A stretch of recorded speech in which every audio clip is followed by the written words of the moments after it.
Hi friends, আজকে দেখো আমি কাতলা পোস্ত করব।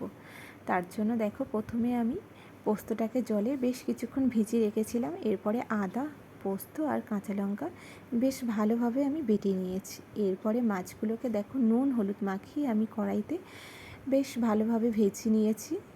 দুই পিঠে লাল লাল করে ভেজে নিয়েছি। এরপর কড়াইতে আমি পেঁয়াজ রসুন দিয়ে বেশ কিছুক্ষণ ভেজে নিয়েছিলাম। তারপর সামান্য পরিমাণে একটু জলও দিয়েছিলাম, দিয়ে নুন হলুদ দিয়ে আর শুকনো লঙ্কা দিয়ে দিয়েছিলাম। তারপরে যে একটু সামান্য ফোটা আরম্ভ হলো, ঠিক সেই সময় আমি পোস্ত বাটাটাও দিয়ে দিয়েছি। এরপরে তরকারিটা যখন যেই ফুটছে, এরপরে ভাজা মাছগুলো একে একে আমি তরকারিতেও দিয়ে দিয়েছি। তারপরে পরিমাণ মতন তোমরা নুন হলুদও দিয়ে দেবে, আর জিরে মরিচ বাটাটাও আমি সেই সময় দিয়ে দিয়েছিলাম। এরপর নামানোর আগে তোমরা হালকা করে একটু গরম মশলা দেবে, আর কাঁচা লঙ্কা দিতেও পারো, যেটা তোমরা যেভাবে পারো খেতেই পারো, কোনো অসুবিধা নেই।